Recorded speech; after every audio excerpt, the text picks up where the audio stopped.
A man stood on a stage in Athens, watching his rivals' play fall apart. The audience was restless, the production was failing, and Sophocles, barely 28 years old, knew that in a few hours he'd be competing against the greatest playwright Greece had ever known. That was 468 BCE. By sunset, he'd defeated Aeschylus and changed theatre forever. But here's what nobody tells you about that victory. It wasn't luck. It wasn't even talent, really. Sophocles had spent his entire youth preparing for that moment in ways his competitors couldn't match. While other playwrights learned their craft through trial and error, he'd been groomed since childhood in music, athletics, and poetry by the best teachers Athens could offer. His father, Sophocles, wasn't just wealthy. He manufactured armor, which meant young Sophocles grew up around warriors, hearing their stories, understanding how heroes actually talked and moved. The Athens of his childhood was unlike anything the world had seen before. Democracy was new. Theatre was new. The city itself was transforming from a modest polis into an imperial powerhouse. When Sophocles was 16, the Persians invaded Greece with an army so massive it drank rivers dry. The Greeks shouldn't have won that war, but they did. And young Sophocles was chosen to lead the victory celebration, singing the paean of thanksgiving to the gods after the Battle of Salamis. Picture that. A teenage boy, naked according to Greek custom for athletic displays, leading thousands of Athenian citizens in a hymn celebrating their impossible survival. That's your origin story right there. Most playwrights came from nowhere. They scraped together an education, learned the basics, and hoped to get noticed. Sophocles arrived fully formed, trained by Lamprus, one of the most distinguished musicians in Athens. Music wasn't entertainment in ancient Greece. It was mathematics, philosophy, and divine communication wrapped together. The precision required to compose choral odes, the kind that would later define Sophoclean tragedy, demanded years of technical training that most poets never received. And then there's the timing. He came of age during the exact moment when Athens needed new voices. Aeschylus had dominated tragic theatre for decades, writing grand, solemn plays about gods and cosmic justice. His style was magnificent but rigid, built around a two-actor system that limited dramatic possibilities. By the late 470s BCE, audiences were ready for something different. Not a revolution, exactly, an evolution. What Sophocles understood, and what made him dangerous, was that you could honour tradition while dismantling it. His first victory in 468 BCE wasn't a rebellion against Aeschylus. It was a refinement. He kept the elevated language, the mythological subjects, the moral seriousness. But he added a third actor. That sounds minor. It's not. With 3 actors instead of 2, you could create triangular relationships, real conflicts, where characters had to navigate between competing loyalties and perspectives. Drama became psychological instead of just declarative. The city Dionysia, where this all happened, wasn't like a modern theatre festival. It was a civic and religious obligation. Every citizen of Athens attended. Not attending meant you were shirking your democratic duty. Playwrights competed over several days, each presenting 4 plays, 3 tragedies, and a satyr play. Judges selected from the audience awarded prizes. Winning brought fame, money, and political influence. Losing meant public humiliation, and the knowledge that your work might never be performed again. Sophocles won approximately 18 times over his career. He never placed lower than second, ever. In 6 decades of writing, competing against generations of playwrights, he maintained that record. The statistical improbability of that achievement is staggering. It suggests either supernatural talent or a deep understanding of what Athenian audiences wanted that his competitors couldn't match. But what did they want? That's the question that matters. Aeschylus gave them grandeur and moral certainty. His Oresteia trilogy, performed just a few years before Sophocles' first victory, presented a universe where justice eventually prevails, where the gods guide human affairs towards civilized order. It was reassuring. Athens was building an empire. They needed to believe their expansion was divinely sanctioned, that democracy and civilization would triumph over barbarism. Sophocles offered something more complicated. His plays acknowledged divine justice but showed how human beings couldn't understand it. His characters were noble and flawed simultaneously, making reasonable decisions that led to catastrophe. This wasn't nihilism, it was realism.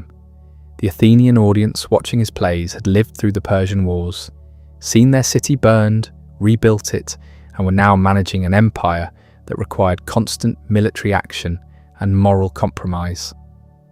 They knew the world wasn't simple.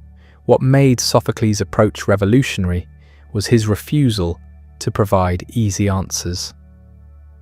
Aeschylus ended his Oresteia with the establishment of law courts and the resolution of blood guilt, problem solved. Sophocles would later write Antigone, where both the protagonist and antagonist have legitimate moral positions, and the play ends with everyone important dead and no clear lesson about who was right. That ambiguity was new. It was also essential for a democratic society that required citizens to debate and decide complex issues without divine guidance.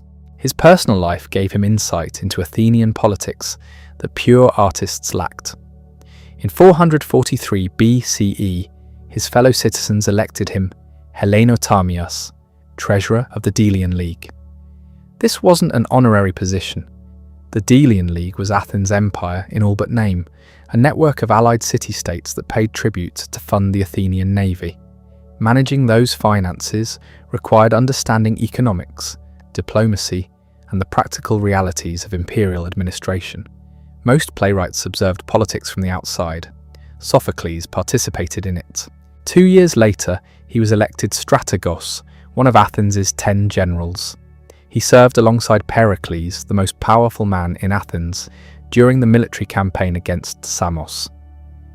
Ancient sources admit he was chosen more for popularity than military expertise, but that actually proves the point. Athenians trusted him with genuine responsibility because his plays demonstrated wisdom about human nature and civic values. Art and politics weren't separate spheres. They were integrated aspects of the same public life. This integration shows up in the plays themselves. When Sophocles has Creon and Antigone argue that state security requires harsh measures against traitors, he's not creating a strawman villain. He's articulating a position that real Athenian leaders held, and that Sophocles himself, as a public official, would have had to grapple with. When Antigone responds that divine law supersedes human authority, she's voicing the religious conservatism that remained powerful in Athenian society despite democratic reforms.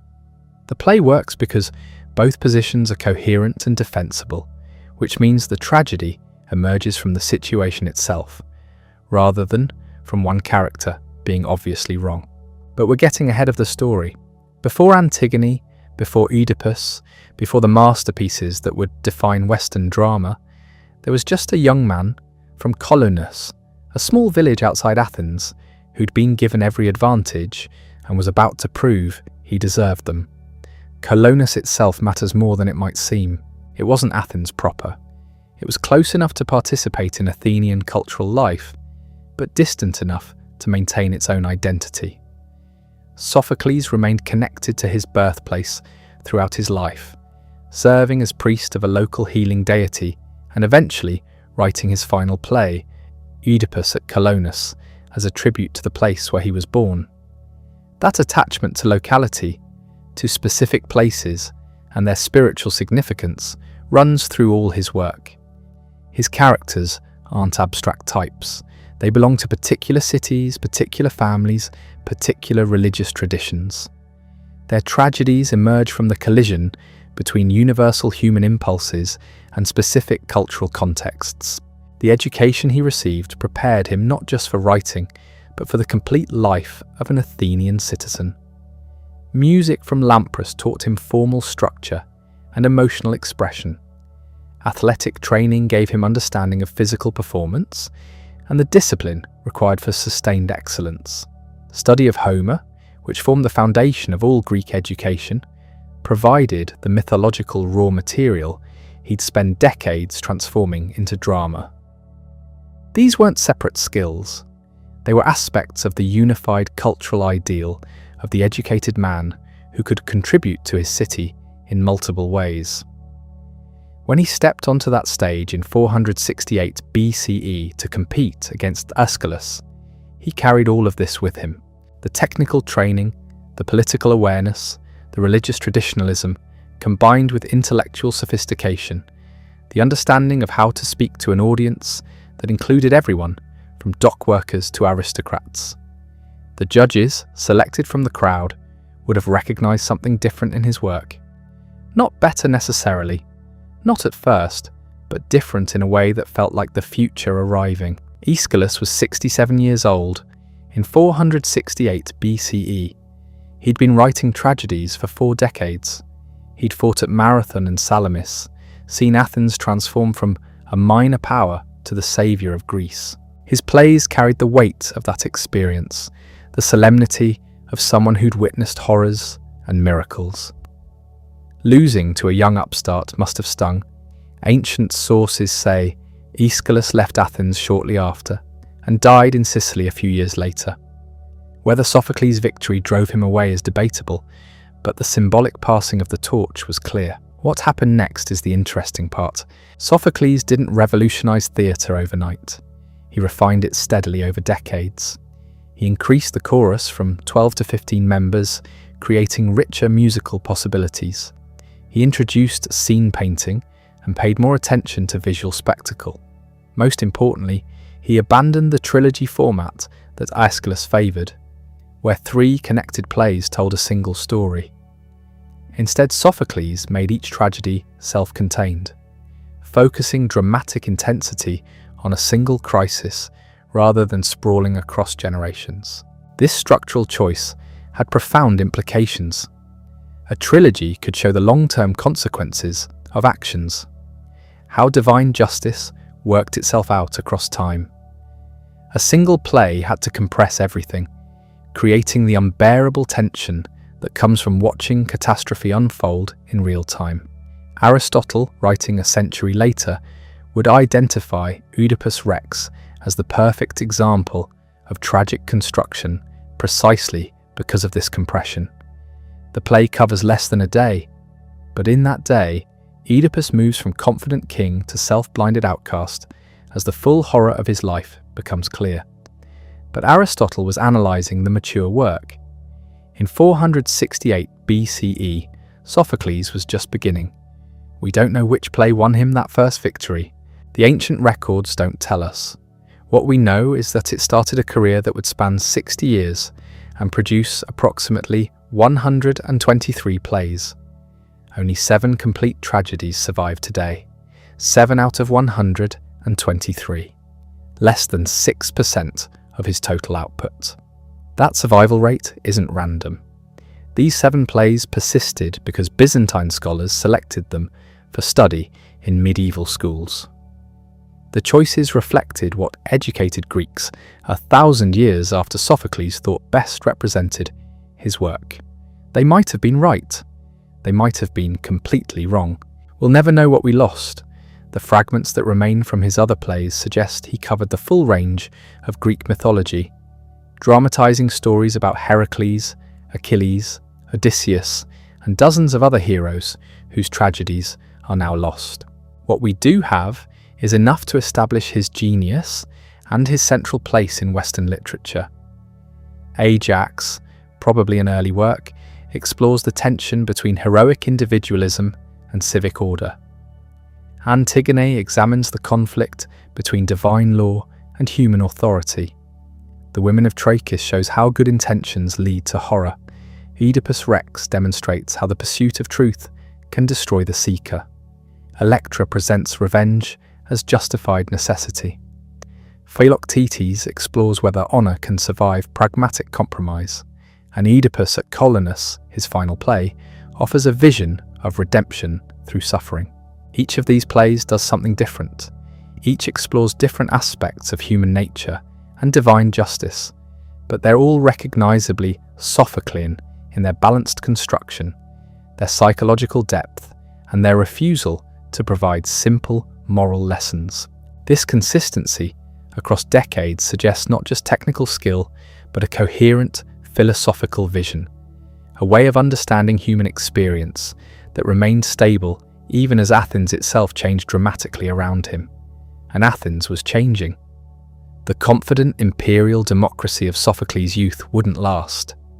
The Peloponnesian War, which began in 431 BCE when Sophocles was 65, would eventually destroy Athenian power and transform Greek civilization. Sophocles would live through most of that catastrophe, writing plays while his city slowly collapsed. That experience would inform his later work in ways that make those final plays almost unbearably poignant. But what made him continue for 60 years? Success alone doesn't explain it. Plenty of playwrights won prizes and then faded into comfortable obscurity. Sophocles kept writing, kept innovating, kept competing at Athens' most prestigious festival until he was nearly 90 years old. Part of the answer lies in Athens itself. The city during Sophocles' career wasn't static.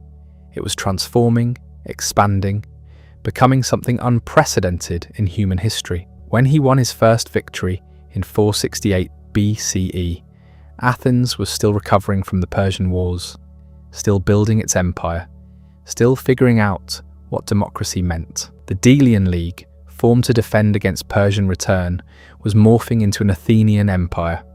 Money poured into the city. The Parthenon rose on the Acropolis.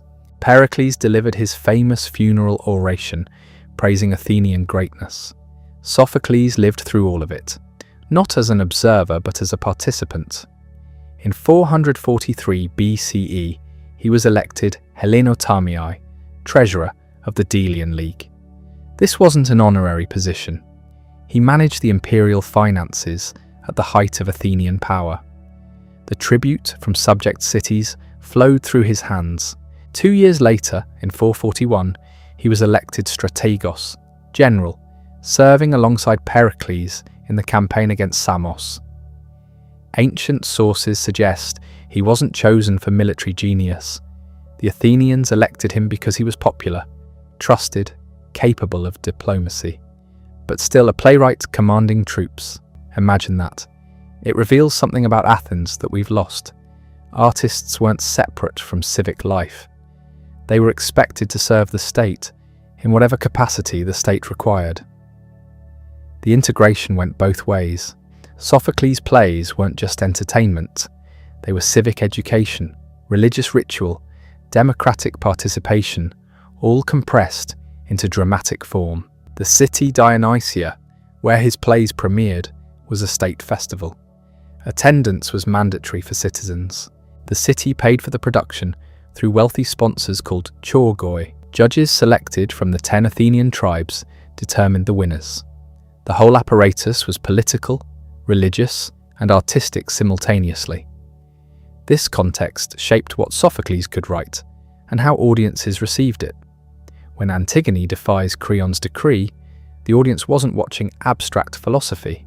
They were watching their own debates about authority, law, and conscience dramatized on stage. When Ajax kills himself rather than live with shame, they were seeing their own values about honor and community tested. The plays didn't offer escape from Athenian life. They intensified it, compressed it, made it visible and unbearable. Then came the Peloponnesian War. In 431 BCE, when Sophocles was 65, Athens and Sparta began the conflict that would destroy the Greek world as he knew it. The war lasted 27 years. It killed Pericles. It devastated Athens through plague and military disaster.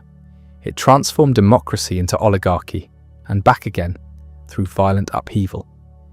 Sophocles wrote through all of it. His earlier plays came from Imperial Athens at its peak. His later plays emerged from a city under siege, watching its empire crumble, its young men die, its confidence shatter. The shift is visible in the work itself, Not obvious, not propagandistic, but present. Ajax, probably early, deals with a hero from the past who can't adapt to changing circumstances. Oedipus Rex, from the late 420s, shows a ruler destroyed by pursuing truth. Philoctetes, from 409, explores whether honor can survive pragmatic compromise. Oedipus, at Colonus, his final play, offers redemption through suffering, but ends with the protagonist's death and disappearance. The progression isn't simple decline into pessimism. Sophocles didn't become bitter or cynical, but the plays grew darker, more complex, less certain that human wisdom could navigate divine justice. The gods in his late plays are more distant, less comprehensible, more willing to destroy the innocent along with the guilty. Consider Philoctetes. The play was produced in 409, 2 years before Athens' final defeat. The war had been grinding on for 22 years. Athens was exhausted, and Sophocles wrote a play about an abandoned warrior whose wound won't heal, who's been suffering alone on an island for a decade while his comrades fought without him. The plot requires trickery and manipulation to get Philoctetes back into the war. Young Neoptolemus is ordered to lie, to deceive, to betray trust for the greater good. He does it. Then he can't live with himself. He returns Philoctetes' bow, abandons the mission, chooses honor over victory. It's hard not to read this as commentary on Athens' moral deterioration during the war. The city that prided itself on justice and civilization had become pragmatic, ruthless, willing to do anything to survive. Sophocles, through Neoptolemus, suggests that some things matter more than survival. That character isn't negotiable, even when necessity demands it. But then Heracles appears. The deified hero commands Philoctetes to go to Troy, promises healing and glory, makes everything work out. It's Deus ex machina, literally God from the machine, the crane that lifted actors playing gods onto the stage. Critics sometimes dismiss this as a cop-out, a too easy resolution. Maybe, or maybe Sophocles was saying that human wisdom alone can't solve the problems we create, that sometimes divine intervention is the only way forward, that moral choices matter even when they seem to lead nowhere. The ambiguity is characteristic. Sophocles never preaches. He presents situations, develops characters, and lets the audience struggle with implications. This is why his plays remain vital, while so many ancient works feel like museum pieces. They don't offer answers.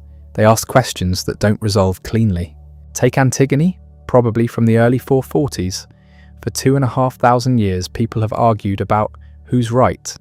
Is it Antigone, defying human law to honor divine law and family duty, or Creon, defending civic order against individual defiance? The play supports both readings. Antigone is courageous, principled, and absolutely certain she's right. She's also rigid, contemptuous of compromise, willing to die rather than bend. Creon genuinely believes he's protecting Thebes. He's also proud, stubborn, unable to admit error until disaster forces recognition. Both characters have legitimate claims. Both are pushed to extremes. Both destroy themselves and everyone around them. The tragedy isn't that one is right and the other wrong. The tragedy is that both are right and both are wrong. That legitimate values can conflict irreconcilably. That wisdom means recognizing complexity rather than asserting certainty. This refusal to simplify is Sophocles' philosophical signature. His characters aren't morality play figures representing abstract virtues and vices. They're psychologically complex individuals making choices that seem right from their perspective, but lead to catastrophe. Oedipus, in Oedipus Rex, is intelligent, capable, determined to help his city. These qualities make him an excellent king. These same qualities drive him to pursue the investigation that reveals he's the pollution destroying Thebes. His greatness and his destruction are inseparable. The play's structure demonstrates Sophocles' technical mastery. It covers less than a day. No flashbacks, no exposition dumps, just present action as Oedipus moves from confident ruler to self-blinded outcast. Yet by the end, we understand his entire life, from birth to this moment, through a series of encounters that gradually reveal information he already possessed but didn't recognize. The dramatic irony is overwhelming.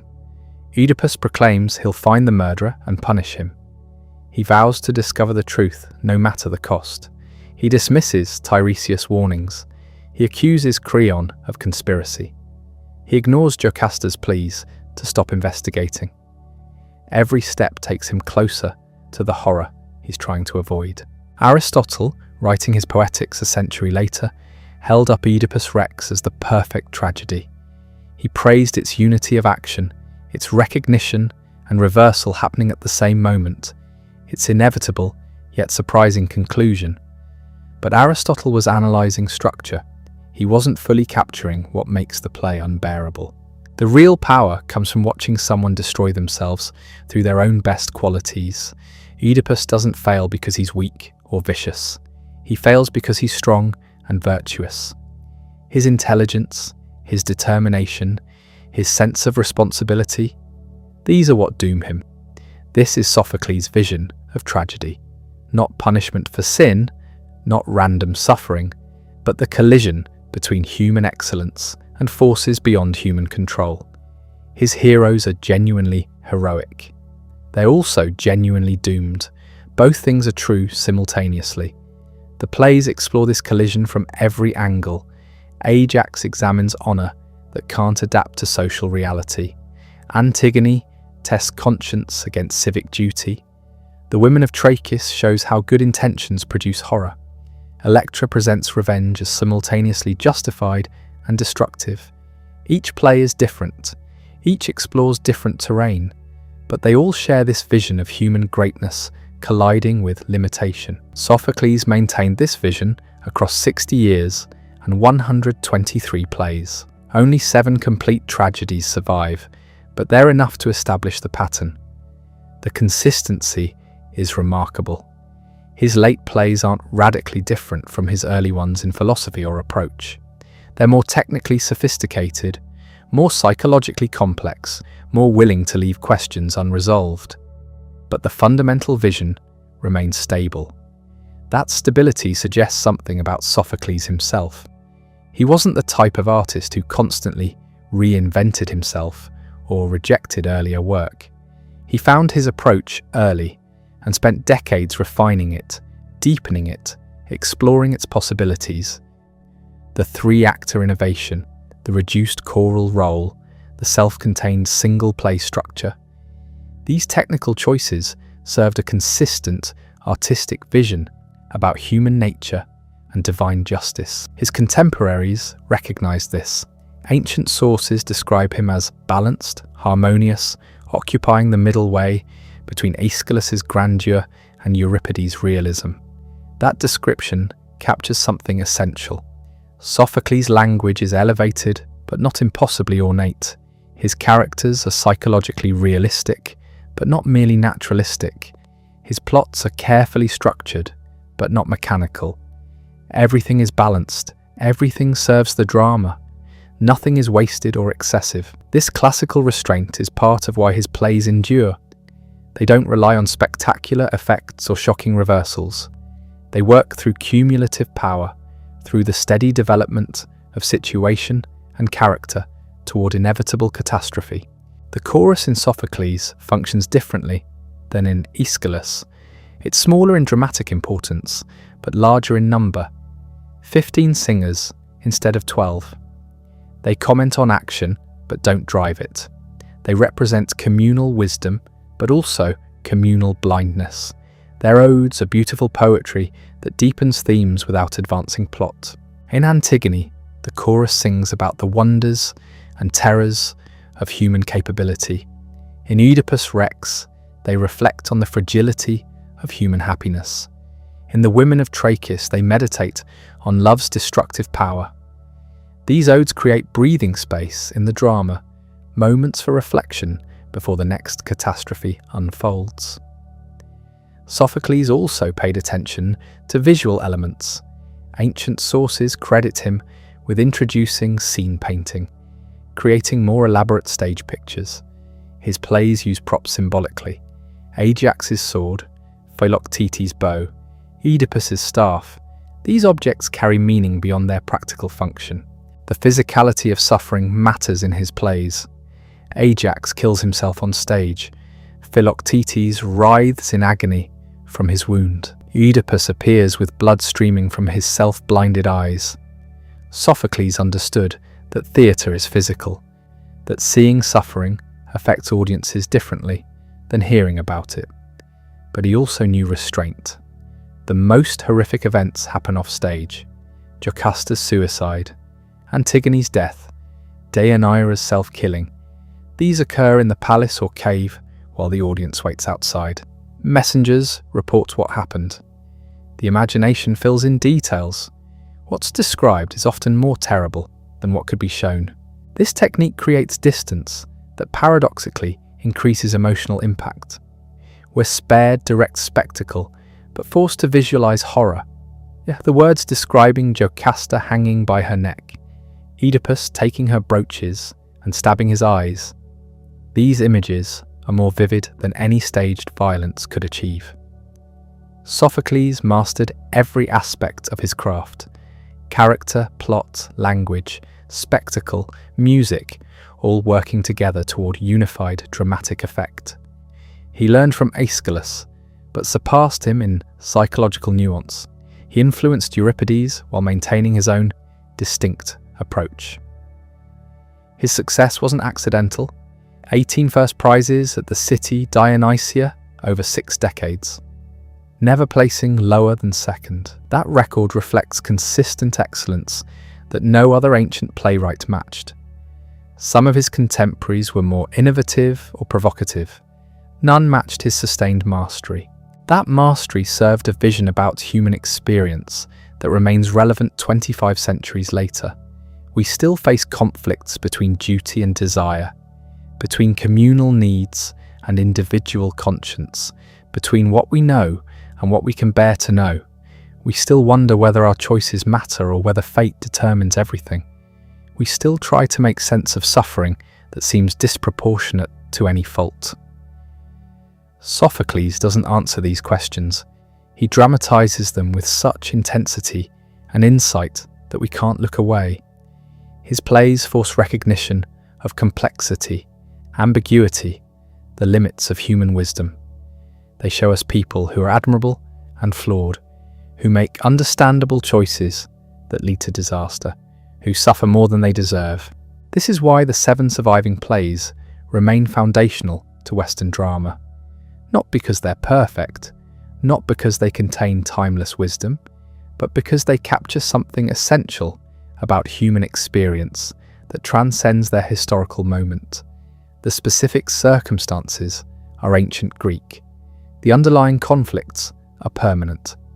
Beyond theatrical innovation, Sophocles lived a life that would seem almost impossible today. He was simultaneously Athens' most celebrated artist and one of its political leaders. In 443 BCE, while still writing plays, he was elected Hellenotamius, treasurer of the Delian League. This wasn't honorary. He managed the imperial finances of Athens at the height of its power, handling tributes from dozens of subject cities. The same man who created Antigone was calculating tax revenues and military expenditures. 2 years later, he became one of 10 generals. He served alongside Pericles in the military campaign against Samos, an island that had revolted from Athenian control. Ancient sources suggest he was chosen more for popularity than military genius. One historian claims he was better at poetry than strategy, but that misses the point. Athenians trusted him with their lives, with their sons' lives, based on the wisdom they saw in his plays. This integration of art and civic duty was normal in Athens. Artists weren't separate from society, commenting from outside. They were society. They held office, made policy, led armies. Sophocles' plays weren't escapist entertainment. They were political acts, performed at state festivals where every citizen watched. After the disastrous Sicilian expedition in 413 BCE, when Athens lost thousands of men and its entire fleet, the city appointed a special commission of elder statesmen to guide it through crisis. Sophocles was on that commission. He was 83 years old. They still wanted his judgment. He also served as priest of Helen, a minor healing deity. After his death, Athenians heroized him under the name Dexion for welcoming the cult of Asclepius when it arrived in Athens. He became a god, not metaphorically. They worshipped him. His personal life was apparently conventional. He married Nicostrata, had a son named Eophon, who also became a playwright. Later, he had another relationship with Theoris of Sicyon, another son named Ariston, and through Ariston a grandson who also wrote tragedies. 3 generations of playwrights, none matching the first. Ancient sources describe him as charming, genial, beloved. Not austere like Aeschylus, or provocative like Euripides. He enjoyed symposia, wine, conversation. The poet Ion of Chios knew him personally and called him gracious and witty. A cultured gentleman who balanced serious art with life's pleasures. One story claims that late in life, his son Iophon sued him for senility, trying to gain control of his property. Sophocles defended himself by reading from the play he was currently writing, Oedipus at Colonus. The judges immediately dismissed the case, stunned by the work's brilliance. Whether true or invented, the story captures how Athenians saw him. Creative power that never diminished, right until the end. He wrote approximately 123 plays. Across 6 decades, we have 7 complete tragedies, less than 6% of his output. Everything else is lost, destroyed when manuscripts weren't copied, when libraries burned, when Byzantine scholars chose what to preserve for schools. The survival of these 7 is historical accident. They happen to be the ones teachers selected, the ones copied often enough that some manuscripts survived. Ajax, Antigone, the women of Trachis, Oedipus Rex, Electra, Philoctetes, Oedipus at Colonus. Not necessarily his best work, though Oedipus Rex was particularly admired. Just the ones that made it. We know titles of many lost plays. The Trackers, Tereus, Phaedra, Niobe, Thyestes, fragments survive, quoted by later authors or discovered on Egyptian papyri. Every new discovery adds pieces to the puzzle. But we'll never recover most of his work. Imagine if we only had 6% of Shakespeare. That's where we are. Ajax might be among his earlier surviving plays, possibly from the 450s or 440s BCE. It examines what happens when heroic values clash with civic reality. Ajax is the greatest warrior after Achilles. When Achilles dies, Ajax expects his armor as rightful inheritance. The Greeks award it to Odysseus instead. Ajax, enraged and humiliated, decides to murder the Greek commanders. Athena drives him mad. He slaughters cattle instead, believing they're his enemies. When sanity returns, he faces unbearable shame. He's become what he despises, a laughingstock. The play's centre is his great speech where he seems to reconcile with life, but the language is ambiguous. He might be saying goodbye. He goes to a lonely beach and falls on his sword. The play doesn't end with his death. The second half concerns his burial. Menelaus and Agamemnon refuse to allow it. He was a traitor, they claim. Let dogs eat him. Odysseus, despite being Ajax's enemy, argues for burial. Even a dangerous man deserves proper rights. The community must find ways to honour the dead while protecting the living. Ajax represents values that can't adapt. His honour code is absolute, inflexible. On the battlefield, that's strength. In complex political situations, it's destruction. He's both admirable and terrifying. Sophocles treats him with sympathy while showing the cost of his rigidity. The play asks whether Homer's heroes can function in the polis. Warriors who answer only to personal honour versus citizens who must negotiate, compromise, accept authority. There's no easy answer. Ajax's suicide preserves his dignity by his own standards. It also abandons his dependence and creates problems for everyone else. Antigone, written around 442 to 441 BCE, became Sophocles' most performed play in modern times. It's also his most misunderstood. People treat it as simple. Antigone is right, Creon is wrong. Individual conscience versus tyranny. But Sophocles doesn't write simple. The setup: Antigone's brothers killed each other fighting for Thebes. Eteocles defended the city. Polynices attacked it. Creon, the new king, decrees that Eteocles gets honourable burial. Polynices' body must rot, food for dogs and birds. This is political theatre. Creon is establishing authority, making clear what happens to traitors. Antigone defies the decree. She performs burial rites for Polynices, believing divine law supersedes human law. When caught, she doesn't apologise or beg. She argues that the gods' unwritten laws are older and more binding than any mortal king's edicts. Creon sees this as direct challenge to order. He condemns her to be sealed alive in a cave. His son Haemon, engaged to Antigone, pleads for mercy. Creon refuses. The prophet Tiresias warns that the gods are angry. Finally, Creon relents.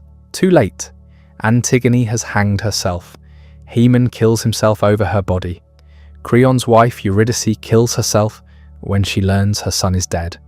Creon survives, destroyed. Who's right? The play refuses to say. Antigone is brave, principled, devoted to family and divine duty. She's also inflexible, self-righteous, willing to die rather than compromise. Creon is defending civic order, trying to establish authority after civil war.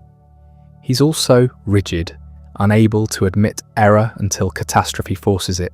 Both are pursuing legitimate values pushed to extremes. Both lack the wisdom to find middle ground.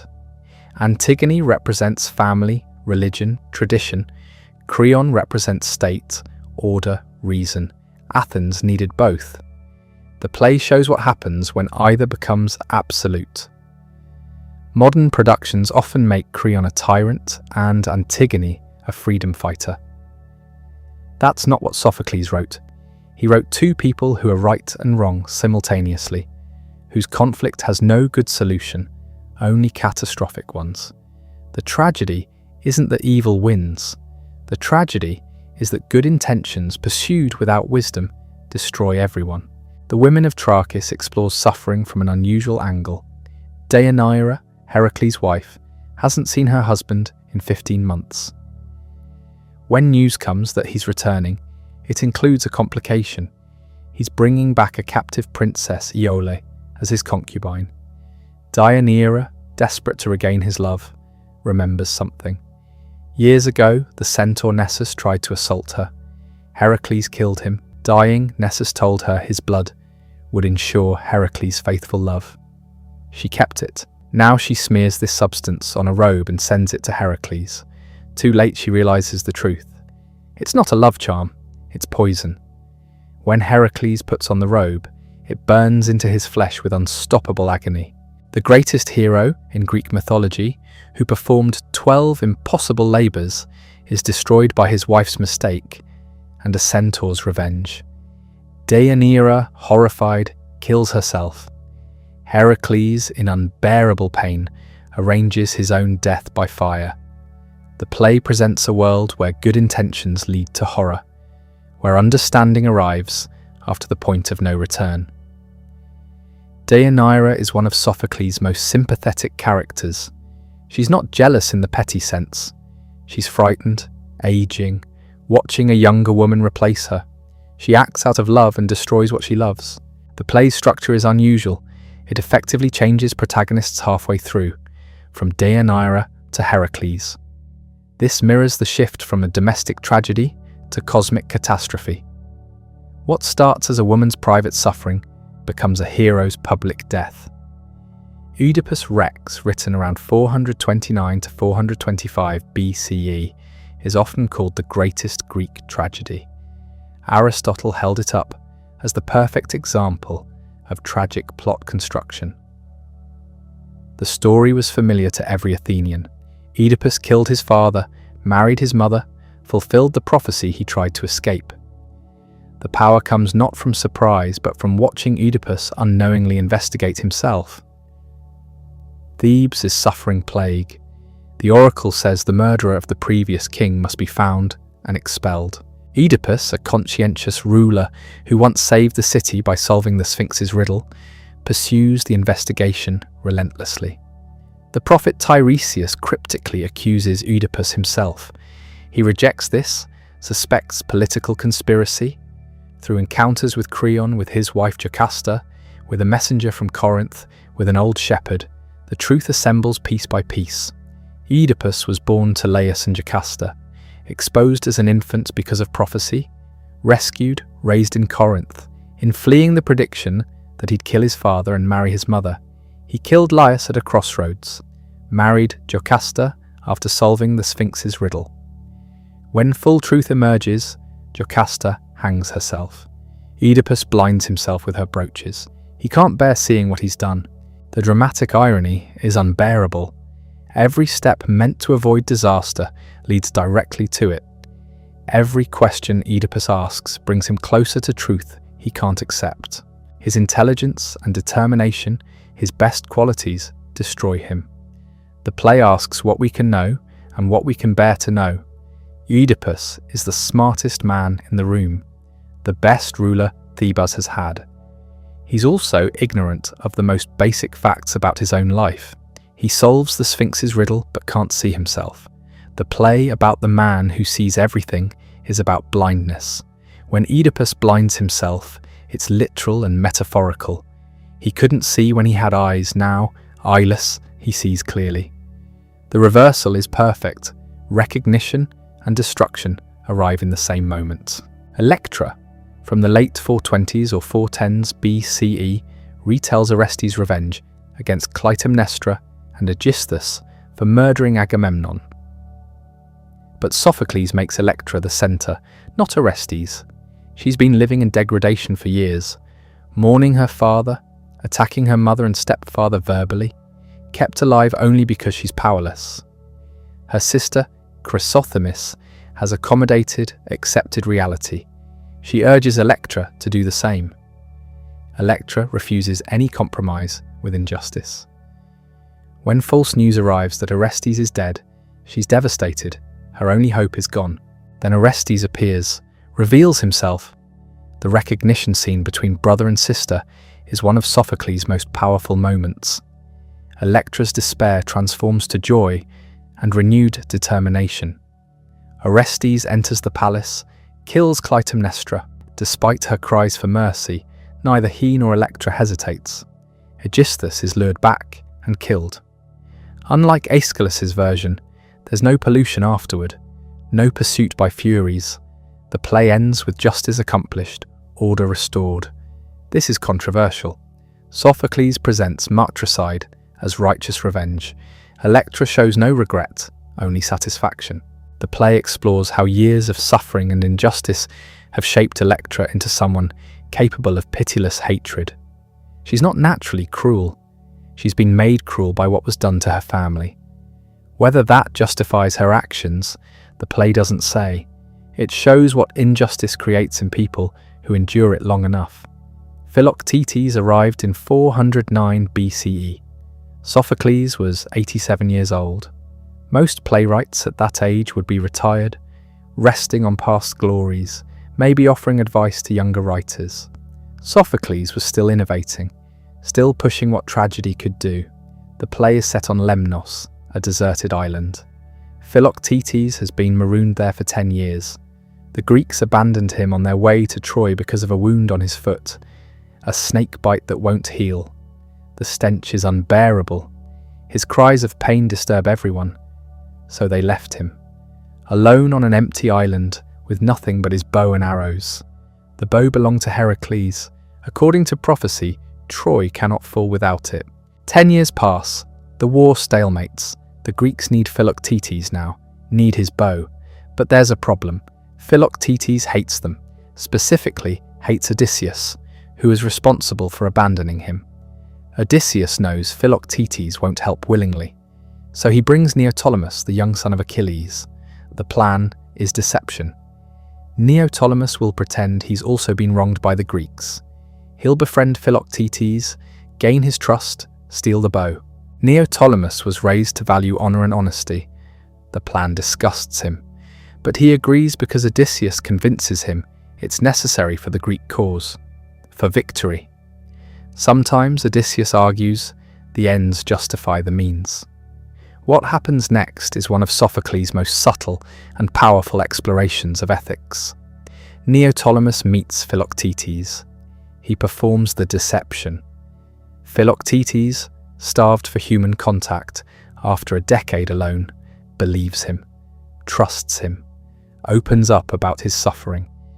The young man watches this broken, suffering hero and feels increasing guilt. When Philoctetes has a seizure from his wound, writhing in agony, Neoptolemus could simply take the bow and leave. That's the plan. But he can't do it. He's seen Philoctetes' humanity, heard his story, felt genuine sympathy. When Philoctetes wakes and realizes he's been deceived, his anguish is unbearable. Not just physical pain now, emotional betrayal. The one person he thought was different turns out to be like all the others. Neoptolemus makes a choice. He returns the bow, despite Odysseus' protests, despite what it means for the war effort, despite everything he's been taught about duty to the group. He chooses honesty over success, individual integrity over collective need. This is unprecedented in Greek tragedy. A character learns, grows, makes a moral decision that changes the course of events. Neoptolemus starts the play as Odysseus' tool. He ends it as his own person, having chosen his values. The play seems headed for disaster. Philoctetes has his bow back. He's determined to return to Greece, not help the Greeks at Troy. Neoptolemus has failed his mission. The war will continue indefinitely. Then Heracles appears, the deified hero, speaking from the divine authority. He commands Philoctetes to go to Troy. There he'll be healed. There he'll win glory. The prophecy will be fulfilled. The Deus ex machina resolves the plot. But that's not what the play is about. It's about the choice Neoptolemus made before Heracles appeared. About choosing what's right over what's expedient. About how we treat people who've been abandoned, forgotten, used. Philoctetes asks whether compassion can coexist with political necessity, whether individual suffering matters when weighed against collective goals. The play doesn't give easy answers, but it shows that how we achieve our ends matters as much as the ends themselves. Sophocles was exploring moral philosophy through drama, showing that young people can learn wisdom, that manipulation corrupts both the manipulator and the manipulated, that treating people as means rather than ends destroys something essential in everyone involved. At 87, still writing plays this psychologically sophisticated, still finding new territory to explore. His final play came even later. Oedipus at Colonus was composed at the very end of Sophocles' life, produced posthumously in 401 BCE by his grandson. It provides spiritual resolution to Oedipus' story. The man who blinded himself decades earlier, who discovered he'd killed his father and married his mother, who lost everything, appears again, but transformed. The play opens with the aged, blind Oedipus arriving at Colonus, led by his daughter Antigone, who's been his guide through years of wandering. Colonus was Sophocles' birthplace. This detail matters. The playwright is bringing his most famous character home to his own hometown for a final journey. Oedipus learns he's in a sacred grove of the Eumenides, the Furies transformed into kindly ones. An oracle has predicted that wherever Oedipus dies will be blessed, protected. Despite his pollution, despite his past crimes, he's become something sacred.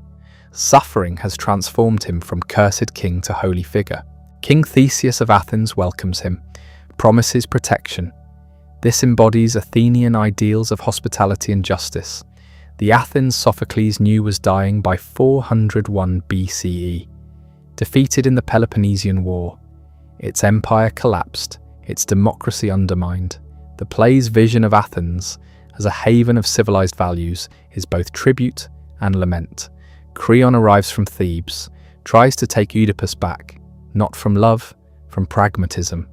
Oracles say whichever side Oedipus supports will prevail in the coming war for Thebes. He's become a political commodity, a strategic asset. Oedipus refuses. He's done with Thebes, done with Creon's manipulation. Then Polynices arrives, Oedipus's own son. He's been fighting with his brother, Eteocles, for control of Thebes. He wants his father's blessing, his support. He offers apologies for how Oedipus was treated, for being exiled, for years of suffering. Oedipus rejects him, curses both his sons. They abandoned him when he needed them, used him when it served them. Now they want his help. He pronounces that they'll kill each other, that neither will rule Thebes, that their ambition will destroy them both. The curse is terrible, but earned. The play shows how children's treatment of parents echoes back, how political calculation destroys family bonds, how using people as tools for power corrupts everything. Then Oedipus senses his death approaching. Thunder sounds, signs from the gods. He tells Theseus alone to follow him. The blind man who's been led for years suddenly doesn't need guidance. He walks unaided to the place where he'll die, where he'll pass from the mortal world. What happens next occurs off stage. Theseus witnesses it, but tells no one the details. Oedipus doesn't simply die. He's transformed, taken by the gods. His tomb becomes a secret blessing for Athens, a protective presence that will guard the city. The polluted outcast becomes a protective spirit. The man whose knowledge destroyed him achieves a knowledge beyond human understanding. Suffering hasn't been meaningless. It's been transformative, not in any simple moral sense, not as punishment leading to redemption, but as something that changes the essential nature of who he is. Sophocles was 90 when he wrote this, maybe older, facing his own death. The play reads as meditation on suffering, transformation, mortality, on what we become through what we endure. But it's also intensely political, written after Athens' defeat, after the democracy's collapse, after everything Sophocles' generation built had fallen apart. The play insists that Athens' values matter, that hospitality, justice, civilized conduct aren't just pleasant ideals but fundamental goods worth preserving even when the empire is gone. Oedipus at Colonus doesn't resolve the questions raised in Oedipus Rex. It transforms them. The earlier play asked what we can know and what we can bear to know. This one asks what suffering means, whether it has purpose, whether the gods' plans transcend human comprehension. The play suggests they do. Not in any comfortable way. Oedipus's suffering was real. His children died, his life was ruined. Nothing changes that. But the suffering led somewhere, to wisdom, to transformation, to becoming something more than human. Whether that's consolation depends on who's watching. The play doesn't insist. It shows, this is what happened to Oedipus. This is what his suffering became. Make of it what you will. Sophocles died shortly after completing the play. He was approximately 90 years old, had been writing tragedies for over 60 years, had won the city Dionysia 18 times, never placed lower than second, had served Athens as general, treasurer, religious official, had lived through the city's greatest triumphs and its catastrophic defeat. The Athenians gave him a hero's funeral. Later sources say he was heroized after death, worshipped as Dexion for receiving the cult of Asclepius into Athens. Whether that's true or legend, it shows how Athens remembered him, not just as playwright, as someone sacred. His influence on theatre was immediate and permanent. The technical innovations became standard. 3 actors instead of 2, reduced chorus, self-contained plays rather than trilogies, scene painting and visual spectacle. These are the conventions of drama now. We don't think about them because they're foundational, but the deeper influence is harder to measure. Sophocles created characters who feel psychologically real, who have complex motivations, who can learn and change. Before him, tragic characters were types. After him, they were individuals. He showed that drama could explore moral philosophy, that plays could ask genuine questions without providing easy answers, that theatre could make audiences think while also making them feel. The 7 surviving plays are less than 6% of what he wrote, 123 plays according to ancient sources. We have 7 complete tragedies and fragments of others. What we've lost is staggering. What survives is enough to establish his genius. Those 7 plays became the foundation of Western drama. Ajax exploring honour and its limits. Antigone examining conscience versus authority. The Women of Trachis showing how good intentions lead to horror. Oedipus Rex demonstrating the inexorable logic of fate. Electra exploring how injustice transforms people. Philoctetes examining moral choices and growth. Oedipus at Colonus offering meditation on suffering and redemption. Each play is distinct. Each explores different territory. Each asks different questions. Together, they create a vision of human experience that's both particular and universal. Greeks in the 5th century BCE facing problems that every generation faces. How to balance individual rights and collective needs. When to obey authority and when to resist. What to do when values conflict. How to live knowing we're mortal and limited. Sophocles didn't answer these questions. He dramatized them, made them vivid, made them matter. That's what great tragedy does. It doesn't provide solutions. It shows what's at stake when these conflicts arise, shows the cost of different choices, shows that sometimes there are no good options, only less destructive ones. His characters remain alive because they're complex enough to support different interpretations.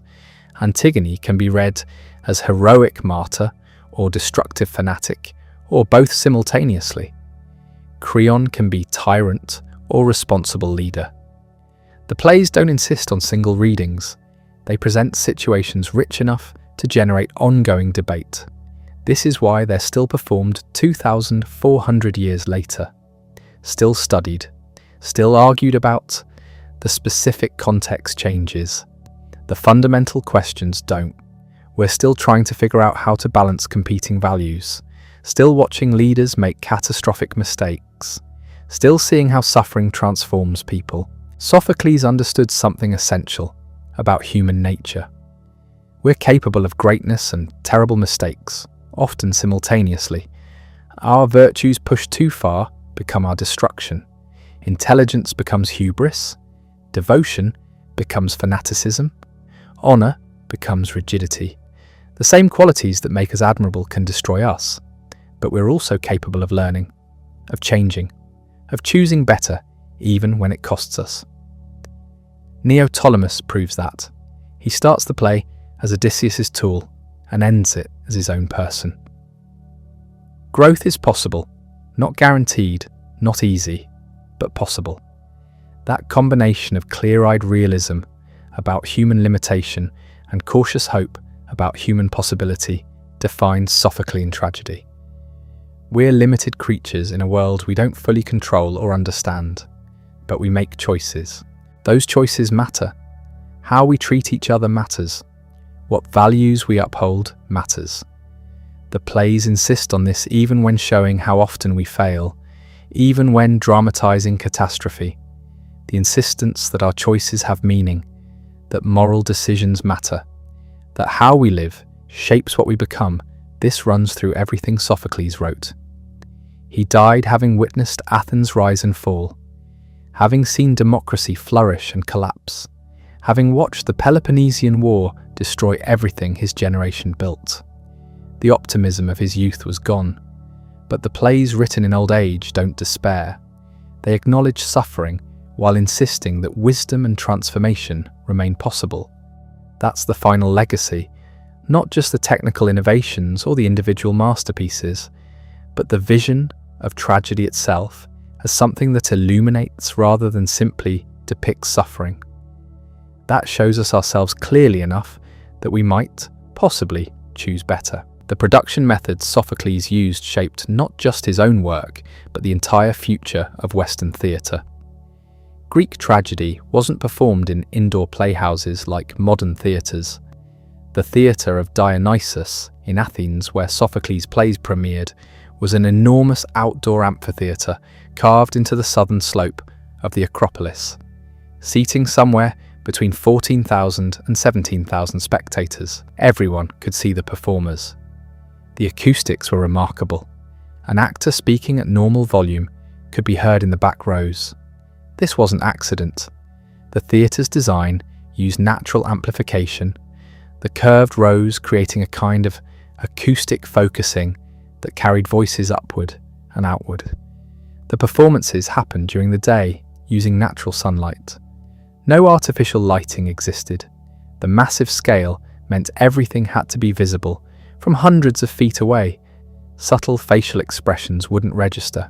Actors wore masks, large painted faces that could be read from the farthest seats. These masks also allowed one actor to play multiple roles by switching masks between scenes. Remember, Sophocles introduced the third actor, but that didn't mean 3 characters total. It meant 3 actors could be on stage simultaneously, creating more complex interactions. But those same 3 actors played all the speaking roles in the play by changing masks and costumes. The chorus was different. 15 men who remained on stage throughout the performance, moving in choreographed patterns, singing and chanting their odes. They represented the community, the ordinary people watching extraordinary events unfold. Their presence was continuous. When Oedipus confronted Tiresias, the chorus of Theban elders was there. When Antigone defied Creon, the chorus of Theban citizens witnessed it. This created a kind of perpetual audience on stage, mediating between the actors and the actee. All spectators in the theatre. The costumes were elaborate, ornate, designed for visibility.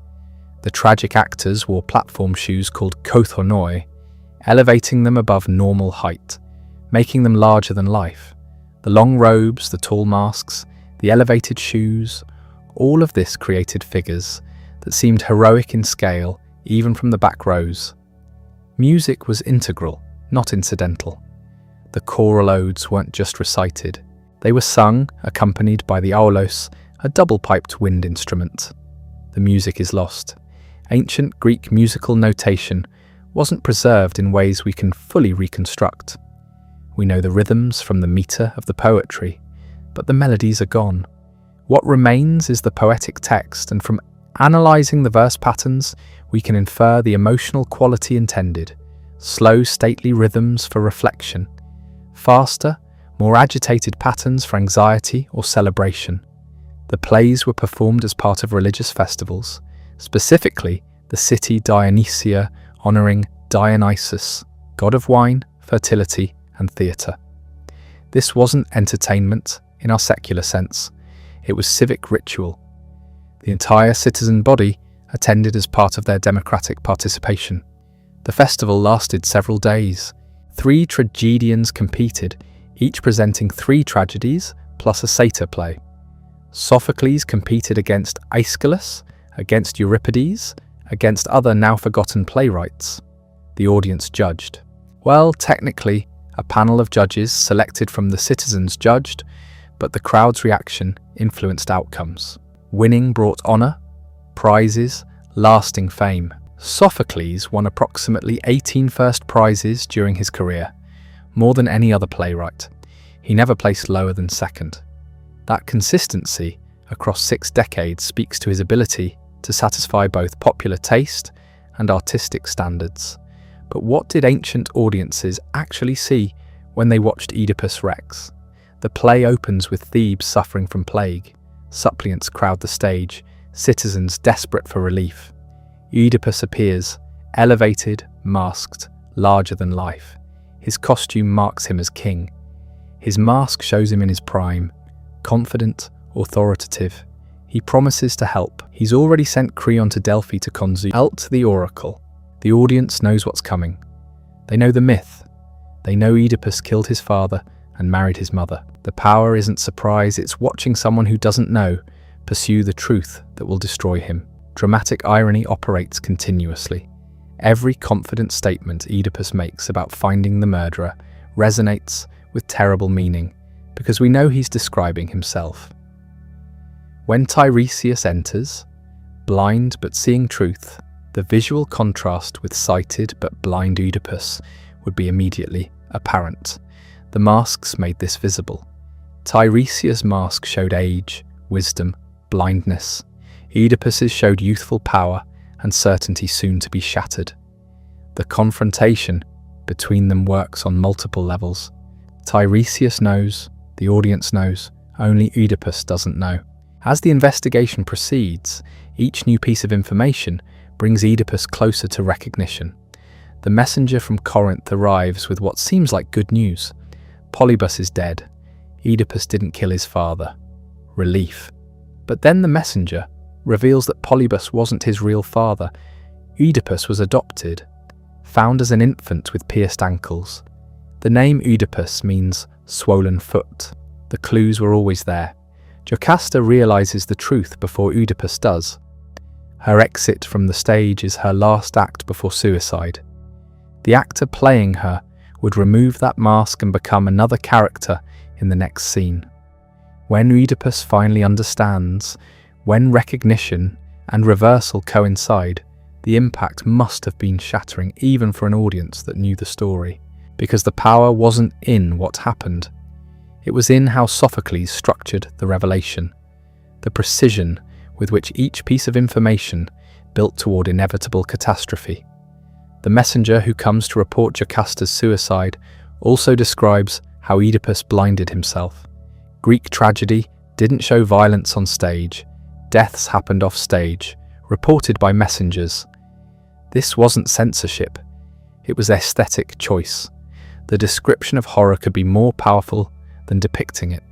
The messenger's speech about Oedipus tearing the golden brooches from Jocasta's robe and driving them into his eyes creates images in the mind more terrible than any staged effect could achieve. When Oedipus returns to stage, his mask has changed. Now it shows blood streaming from empty eye sockets. The visual transformation from confident king to broken, blinded outcast would have been immediate and shocking. The staging made the internal catastrophe external. His final scene where he begs to be exiled, to touch his daughters one last time, where he grapples with the knowledge that he's both their father and their brother. This emotional devastation played out in front of 15,000 people. The scale was vast. The intimacy was achieved through poetry, through the power of the language to make individual suffering matter, even in that enormous space. Productions today happen in smaller venues. We can use subtle acting, facial expressions, naturalistic delivery. Greek actors couldn't. Everything had to be externalized, projected, made visible through gesture and voice. Yet the plays don't feel primitive or crude. The opposite. The constraint forced concentration on what mattered most: language, structure, character, revealed through choice and action rather than internal monologue. Modern directors continually rediscover how powerful these plays remain when staged with attention to their theatrical DNA. The choral odes function differently than dialogue. They provide breathing space, emotional processing, perspective. After intense confrontations, the chorus sings about the nature of fate, the dangers of hubris, the wisdom of moderation. These odes aren't digressions. They're essential to the play's rhythm and meaning. They give the audience time to absorb what just happened before the next crisis arrives. The odes in Antigone about the wonders and terrors of human capability, about love's power, about divine law versus human law, these aren't commentary separate from the action. They're integral to how the play thinks through its central conflicts. Sophocles reduced the chorus's role compared to Aeschylus, but he didn't eliminate it. The balance he achieved between individual characters and collective witness became the model for subsequent tragedy. The performance context also matters for understanding the play's political dimension. The city Dionysia was a showcase of Athenian democracy and power. Foreign ambassadors attended, citizens from allied states were present. The festival displayed Athens' wealth, its cultural achievements, its democratic institutions.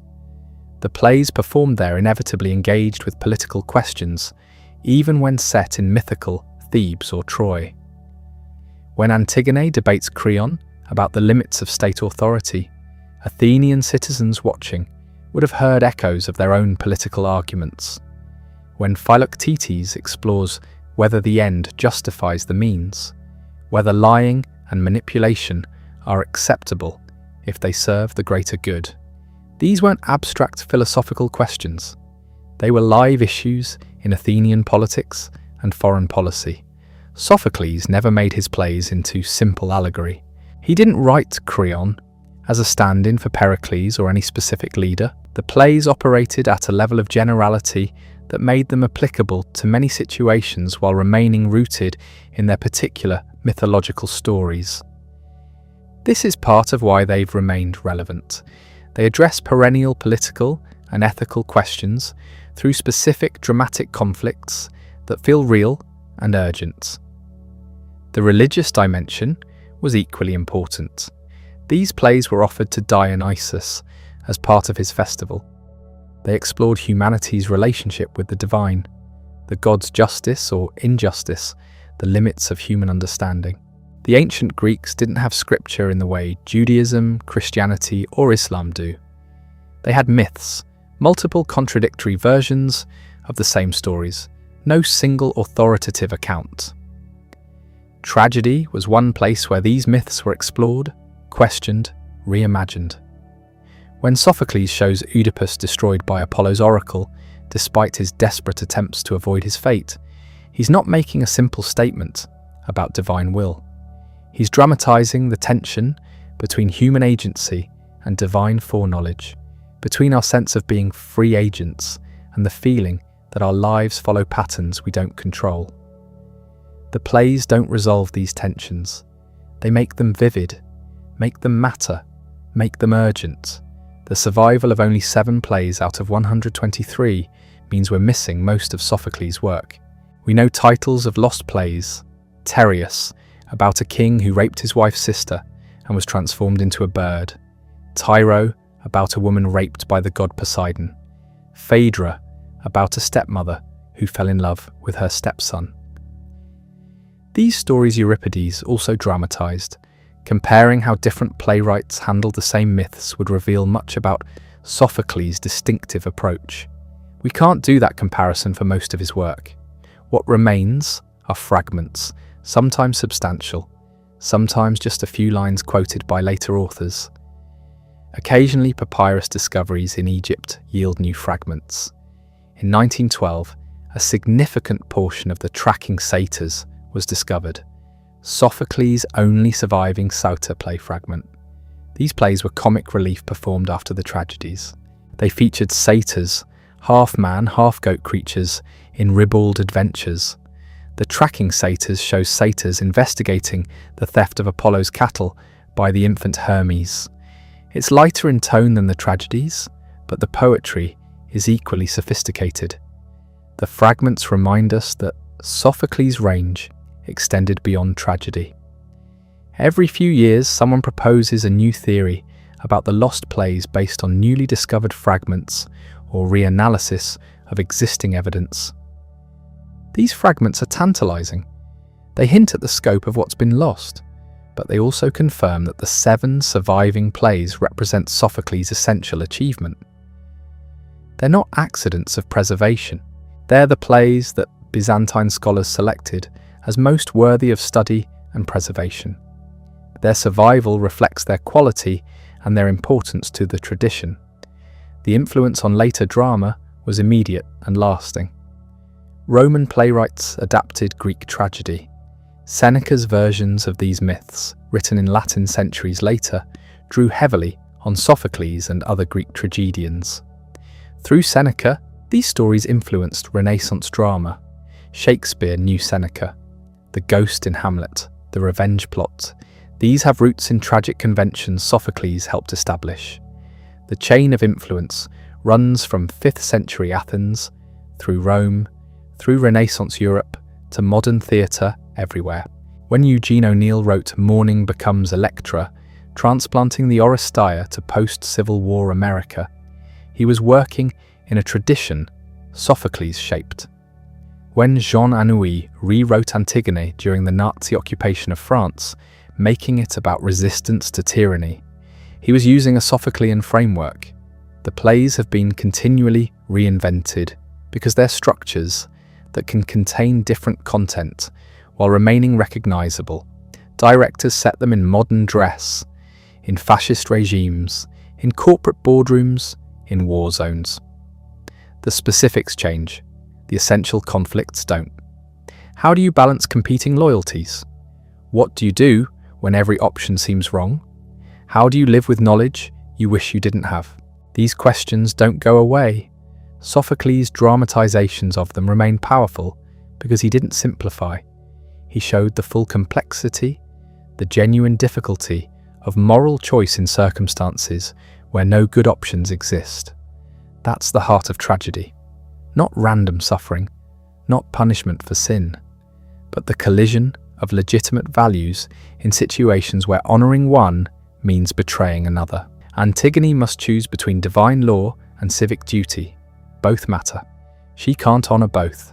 Whichever she chooses, she loses something essential. That's tragic in the deepest sense. The world's structured so that doing right is impossible because multiple rights conflict.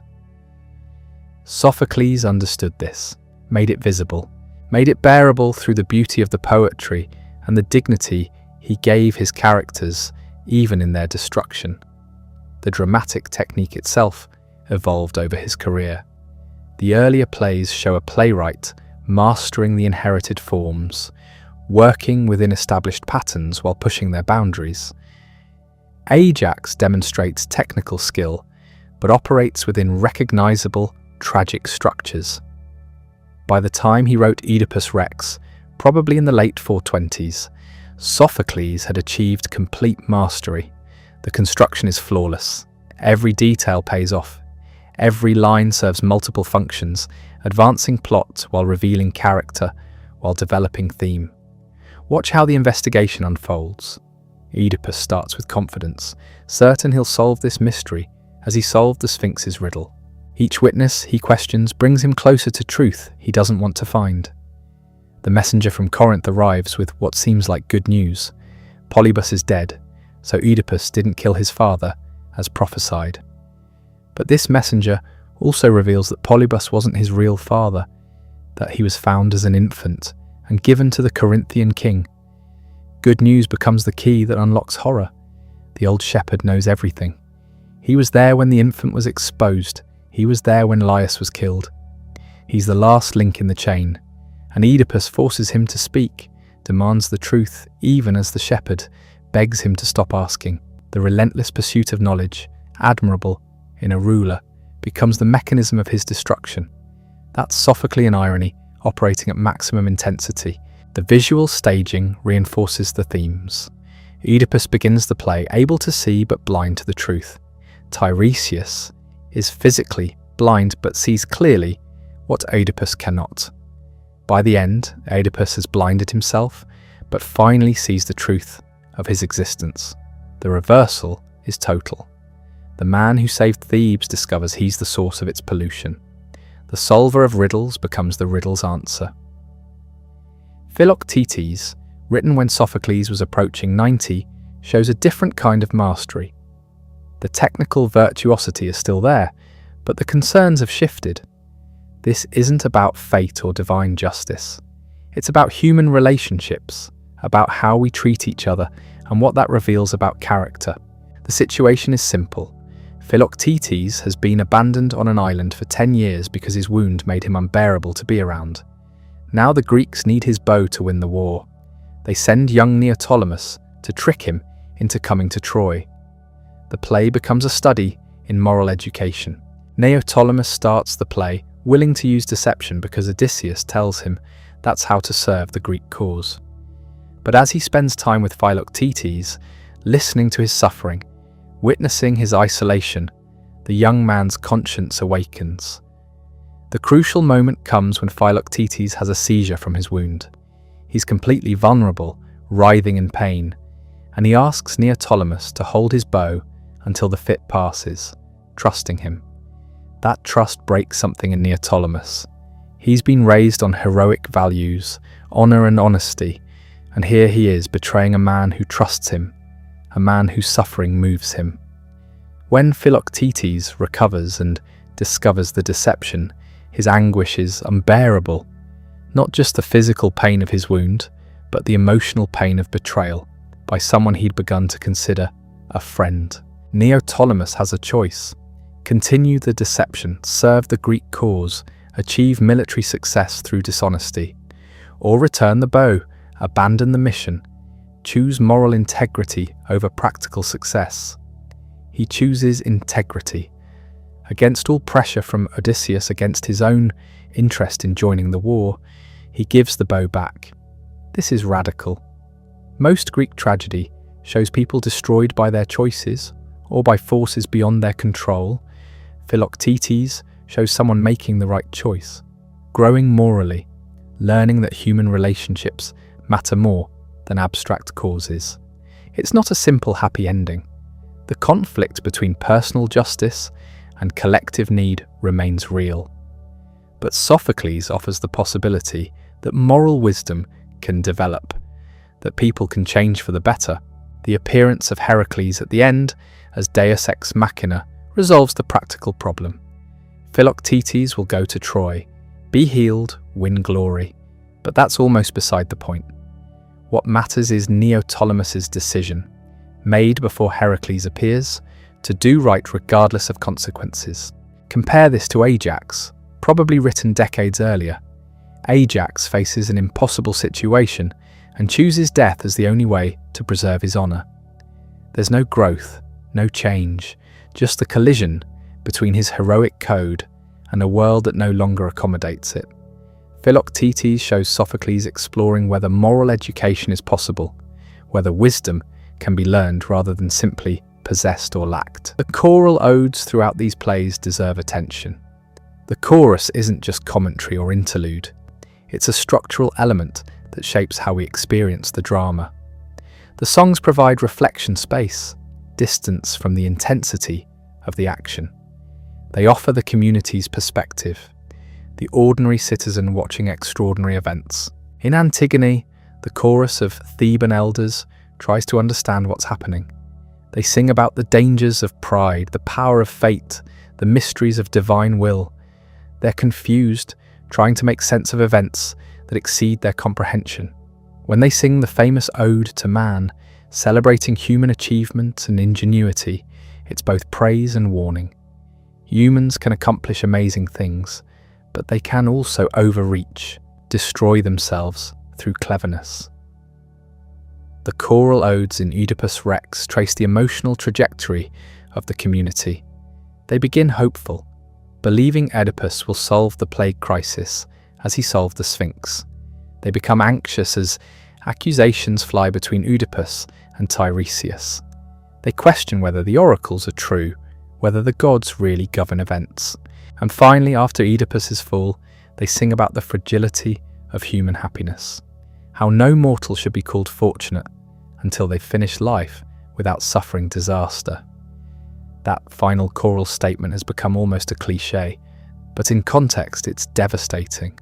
The chorus isn't moralizing, they're trying to comprehend what they've witnessed. A good king, a man who saved their city, revealed as the source of its pollution. If that can happen to Oedipus, it can happen to anyone. No one is safe. Prosperity can reverse in a moment. The language itself demands attention. Sophocles wrote in a heightened poetic style, formal and elevated, but within that formality, he created individual voices. Ajax speaks differently than Odysseus. Antigone's rhetoric differs from Creon's. Each character has distinctive patterns of speech that reveal personality. Antigone speaks in absolutes. Her language is clear, uncompromising. She knows what's right and says it directly. Creon also speaks in absolutes, but his language betrays more anxiety, more need to justify himself. He talks about order and security, about the necessity of obedience to law. But underneath you hear someone trying to convince himself as much as others. Oedipus's language changes across the play. He starts speaking with the confidence of a successful ruler, asking questions, giving commands, promising action. As the truth closes in, his speech becomes more agitated, more desperate. He asks questions he doesn't want answered. By the end, his language is broken, fragmentary, overwhelmed by horror. The formal constraints of Greek tragedy, the masks, the limited number of actors, the convention that violence happens off stage, these forced Sophocles to achieve effects through language and structure rather than spectacle.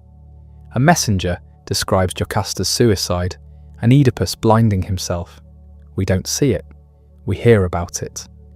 And the description is more powerful than any staged violence could be because it engages imagination, because the language creates images more terrible than any visual representation. The mask convention meant actors couldn't rely on facial expressions. Everything had to be communicated through voice, gesture, body language. This pushed the poetry to carry emotional weight. When Oedipus speaks his final lines, before being led inside, blind and broken, the words have to convey what the hidden face cannot show. Sophocles' relationship to religion remains complex. His plays are full of gods, oracles, prophecies. Divine will operates throughout, but the gods themselves rarely appear, and when they do, as Athena does in Ajax or Heracles does in Philoctetes, they're not exactly comforting presences. They're powerful. They enforce cosmic order, but they're not particularly concerned with human happiness. The plays don't question whether the gods exist or whether their oracles come true. That's not the issue. The issue is what it means to live in a world governed by such powers. How do humans navigate between divine law and human law when they conflict? How do you maintain integrity when the gods' purposes are inscrutable? Antigone dies for honouring divine law, but the gods don't save her. They punish Creon eventually, but only after Antigone is dead. The vindication is cosmic, not personal. She was right, but being right didn't protect her. Oedipus tries to escape the prophecy and fulfills it through his attempts at escape. The gods told the truth. The prophecy came true. But what does that mean? That Oedipus had no free will? That he was doomed from birth? Or that human attempts to control fate are themselves part of fate's pattern?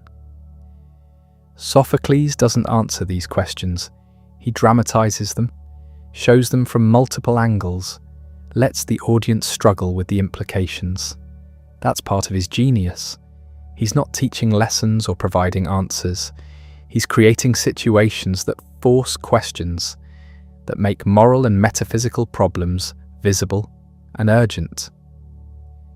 The influence on later theatre goes beyond plot borrowings or character types. Sophocles established tragedy as a form that could explore the deepest questions about human existence without reducing them to simple answers.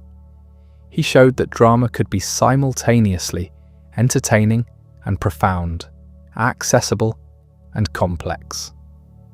When Shakespeare wrote King Lear, he was working in a tradition that Sophocles helped create. The idea that you could show a powerful man's complete destruction, that you could dramatize suffering without redemptive consolation, that you could leave audiences shaken rather than comforted, all of this has roots in Greek tragedy, as Sophocles practiced it. Modern productions keep discovering new dimensions in these plays. A 2019 production of Antigone, set in a modern surveillance state, emphasized the political aspects. A 2015 Oedipus Rex relocated the action to a corporate boardroom, making Oedipus a CEO investigating financial corruption that leads back to himself. The specifics change. The core conflicts remain recognizable. Directors have cast women in traditionally male roles, exploring how gender affects our reading of these power dynamics. They've used all black casts, all female casts, disabled actors playing Philoctetes. Each choice reveals something new about the plays while confirming their durability. The texts can absorb these transformations because Sophocles built them on fundamental human conflicts rather than specific cultural details. The Theban setting matters, but what really matters is the collision between Antigone's conscience and Creon's authority. That conflict transcends ancient Greece. It's happened in every political system, every era. Oedipus at Colonus, his final play, offers something close to peace. Written when Sophocles was 90, produced after his death, it returns to Oedipus decades after his fall. The blind exile has wandered for years, led by Antigone, rejected everywhere because of his pollution. Now he arrives at Colonus, learns this is where he'll die, and that his death will bring blessing. The transformation is remarkable. Oedipus, in the earlier play, was destroyed by discovering who he was. Oedipus in this play has moved beyond that destruction to something else. He's still angry, still capable of cursing his sons who abandoned him. But he's also achieved a kind of terrible wisdom. He knows suffering, he's lived with it, and through that suffering he's become something more than human, something approaching divine. When Theseus offers him protection, it's Athens welcoming the outcast, offering the hospitality that Thebes and other cities refused. And in return, Oedipus's tomb will protect Athens, a secret blessing known only to Theseus and passed to his successors. The polluted becomes the sacred. The source of contamination becomes the source of protection. Through suffering, transformation. Through destruction, blessing. It's not redemption exactly. The past isn't erased or forgiven. Oedipus still killed his father and married his mother. Those facts remain, but they're not the final word. There's something beyond, something that suffering can teach or create or reveal. This final play suggests Sophocles' mature understanding. Tragedy isn't just destruction, it's transformation through destruction. The suffering has meaning not because it's deserved or because it teaches simple lessons, but because it changes what it touches, makes possible a kind of knowledge or sanctity unavailable to those who haven't endured it. That's as close as Sophocles comes to consolation. The man who wrote that died in 406 BCE, probably in his 90th year. Sophocles had lived through Athens' entire arc, from obscure city-state to imperial power to desperate decline. He died before the final defeat, before Sparta dismantled the walls, before Athens lost everything. Some accounts say he choked on a grape. Others claim he died from the effort of reciting a long passage without taking breath. These stories are probably inventions, the kind of colourful details later generations attach to famous deaths. What we know is that he was honoured immediately. The Athenians exempted his funeral from wartime restrictions. They allowed public mourning. The comic playwright Phrynichus appeared on stage in black robes to mark his passing. Dionysus himself, they said, appeared to the Spartan general Lysander in a dream and commanded him to allow Sophocles' burial rites to proceed without interference. These stories, true or not, show how Athens saw him, not just as a playwright but as something approaching a cultural institution, a figure whose presence had defined what it meant to be Athenian during the city's greatest period. His death marked an ending. Euripides died the same year, though the chronology is unclear. Aeschylus had been dead for half a century. The three great tragedians who defined the form were gone within months of each other, and Athens would never produce their equals. The plays survived because people kept performing them. Unlike modern copyright, ancient plays entered public domain immediately. Any company could stage them. Throughout the 4th century BCE, Revivals of Sophocles competed alongside new works. Often they won. The new playwrights couldn't match what had already been written. This created a problem. Theatre companies needed scripts. They borrowed the official copies kept in Athens' archives, supposedly to make duplicates for touring productions. Some never returned them. Copies proliferated, each introducing small variations. A line added here, a scene shortened there. By the Hellenistic period, multiple versions of each play existed, and scholars argued about which readings were authentic. Ptolemy III of Egypt, building the Great Library at Alexandria, requested Athens' official manuscripts of the 3 tragedians as collateral for copies his scholars would make. Athens demanded an enormous deposit to ensure the text's return. Ptolemy paid it, copied the plays, then kept the originals and forfeited his deposit. That's how valuable these texts were. The Alexandrian scholars produced critical editions, comparing variants, trying to reconstruct what Sophocles actually wrote. Their work established the versions that mostly survived, but it was already 300 years after his death. The original manuscripts were long gone. Then came Rome. The Romans absorbed Greek culture wholesale, translated Greek plays, imitated Greek forms. But they didn't quite understand tragedy. Roman playwrights like Seneca wrote tragic dramas, but they're different creatures. More rhetorical, more focused on spectacular violence, less interested in the psychological and theological questions that obsess the Greeks. Still, educated Romans studied Sophocles. Cicero quoted him. Caesar knew the plays. Having a Greek education meant knowing tragedy, and knowing tragedy meant knowing Sophocles. Christianity changed everything.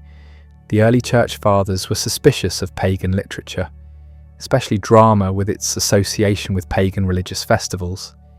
Theatres closed. Performance traditions died. The plays survived only as texts, copied in monasteries by scribes who often didn't understand what they were copying. Most of Sophocles disappeared during this period. Of roughly 120 plays he wrote, only 7 complete texts survived the medieval transmission. Ajax, Antigone, Oedipus Rex, Electra, The Women of Trachis, Philoctetes, Oedipus at Colonus. That's it. 5% of his output, preserved by accident, of which plays Byzantine schools happen to use for teaching Greek. We have fragments of the lost plays, quotations in other ancient authors, scraps of papyrus excavated from Egyptian rubbish heaps. These tantalizing pieces hint at what's gone. The Tracking Satyrs, his satyr play, survives in substantial fragments discovered in 1912. It shows Sophocles could write comedy, could shift registers completely from the tragic mode. But the lost 90% is genuinely lost, burned, discarded, allowed to rot. Medieval monks copied the Bible countless times, but saw no reason to preserve multiple copies of pagan plays. What survived almost randomly. The Renaissance changed this. Humanist scholars rediscovered classical texts, edited them, printed them. The first printed edition of Sophocles appeared in 1502. Suddenly these plays were available to anyone who could read Greek or Latin. Translations followed. Performances resumed after more than 1,000 years. But Renaissance theatre was different from Greek theatre. The social context had vanished completely. The religious framework was gone. The performance conventions were alien. How do you stage a Greek tragedy in 16th century Italy? Nobody knew. They had to invent traditions from scratch. These inventions often misunderstood the originals. Renaissance interpreters imposed their own values onto the plays, reading Christian morality into pagan drama, seeing simple lessons where Sophocles offered complex ambiguities, but misunderstanding kept the plays alive. Each era found what it needed in these texts, even if that meant distorting them. The Enlightenment brought new approaches. Scholars started studying Greek culture systematically, trying to understand these plays in their original context. What was the theatre of Dionysus actually like? How did masks work? What were the music and dance like? These questions revealed how much had been lost. The plays as we have them are just words. The music is gone. The choreography is gone. The visual spectacle is gone. We have scripts for performances we can never fully reconstruct. Yet the scripts themselves proved remarkably durable. Goethe revered Sophocles. Hölderlin's German translations tried to capture something of the original's strangeness.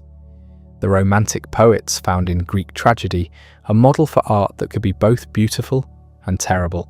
Nietzsche's Birth of Tragedy argued that Greek tragedy achieved something unique in Western culture, a balance between Apollonian form and Dionysian chaos.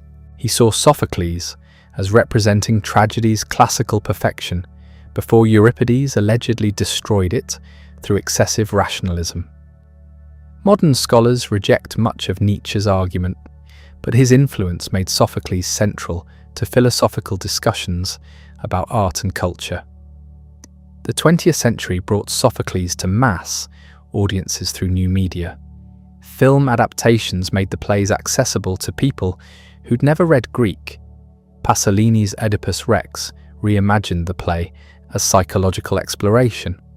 Arnoul's Antigone, written during Nazi occupation of France, made the play's political dimensions explicit. Modern productions kept discovering new resonances. Antigone became a feminist text, a resistance text, an exploration of civil disobedience. Directors set it in modern war zones, in totalitarian states, in corporate boardrooms. Each production claimed to reveal the play's true meaning, though the meanings contradicted each other. This multiplicity is possible because Sophocles built openness into the structure. The plays don't dictate single interpretations. They present situations that can be understood from multiple perspectives, characters whose motivations remain partially hidden even from themselves. Oedipus pursues the truth with absolute determination. But why? Is it intellectual curiosity, political responsibility, or something darker?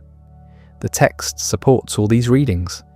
Antigone defies Creon, but is she right to do so? The play makes both positions seem simultaneously valid and destructive. This ambiguity frustrated early critics who wanted clear moral lessons. It's exactly what makes the plays inexhaustible for modern audiences. We keep returning because there's always another way to understand what's happening, another layer to uncover. The scholarly industry around Sophocles is immense. Thousands of books and articles analysing every aspect of the plays, debating chronology, textual variants, interpretation, staging, influence. Universities offer entire courses on single plays. Oedipus Rex alone has generated a bibliography that would take years to read. Yet this scholarly apparatus can obscure what matters. These are plays meant to be performed, experienced in real time with an audience. Reading them in translation, with footnotes, explaining mythological references, isn't the same as watching actors embody these characters in front of you. The best modern productions understand this. They trust the plays to work theatrically, without excessive interpretation or updating. They recognize that Sophocles knew how to construct dramatic tension, how to pace revelations, how to create moments of genuine emotional impact. When Oedipus realizes the truth, when Antigone confronts Creon, when Ajax decides to die, these moments work through theatrical craft as much as through language.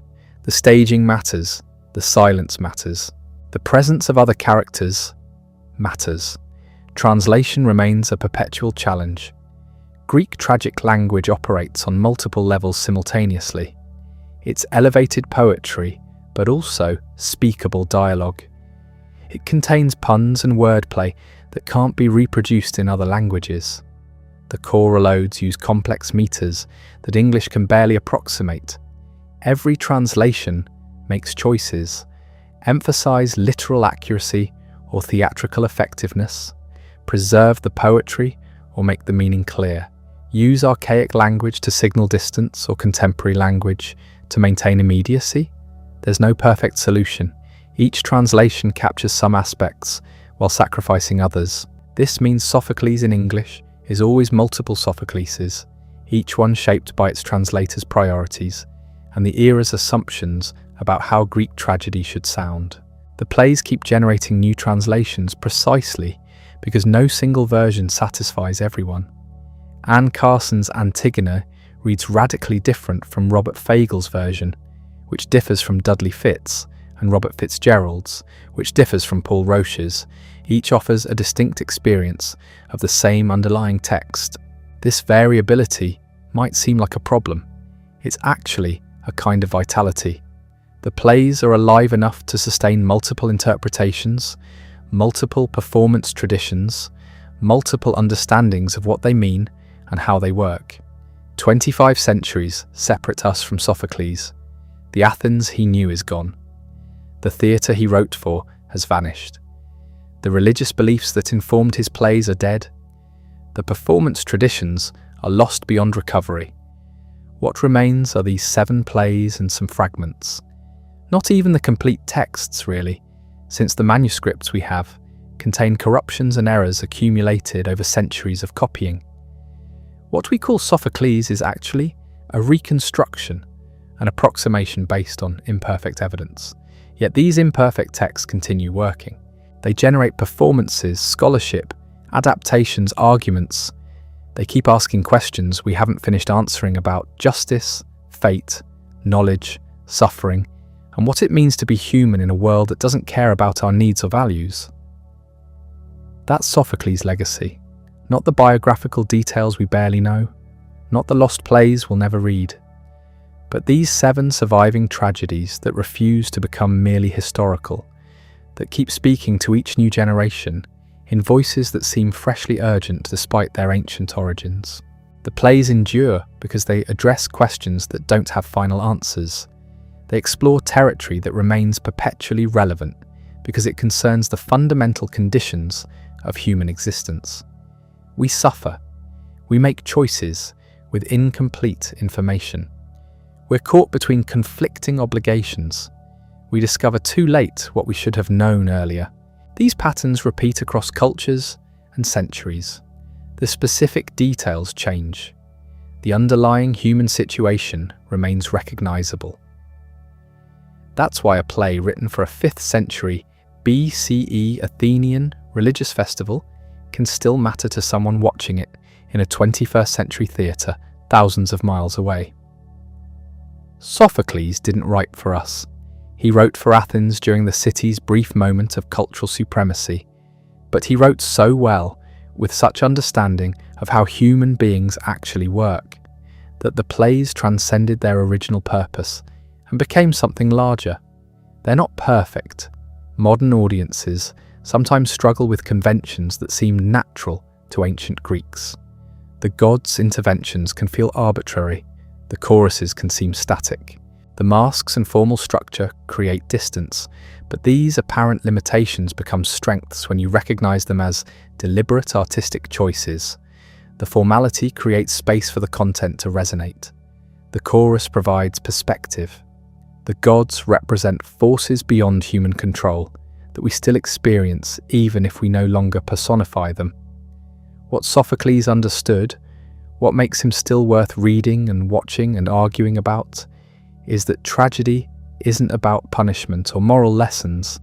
It's about confronting the gap between what we hope the world is like and what it actually is. The plays don't resolve that gap. They make us feel it, force us to acknowledge it, and somehow that acknowledgement itself has value. The plays don't promise that suffering has meaning, or that justice will prevail, or that good intentions protect us from disaster. They show us people trying to navigate impossible situations with imperfect knowledge, making choices that seem right but lead to catastrophe, discovering too late what they needed to know earlier. That's not reassuring. It's not meant to be. Tragedy offers a different kind of consolation, not the promise that everything will work out, but the recognition that the struggle itself is worthy. That facing truth, even when it destroys us, has dignity, that maintaining our humanity in the face of inhuman forces matters even when it doesn't save us. 25 centuries later, we're still learning what Sophocles knew, still watching his plays, still finding new meanings in old words, still recognizing ourselves in characters who lived and died in myths older than writing. The man is gone. The culture that produced him is gone. But the plays remain, asking their terrible questions, refusing easy answers, treating us as worthy of the full complexity of what it means to be human.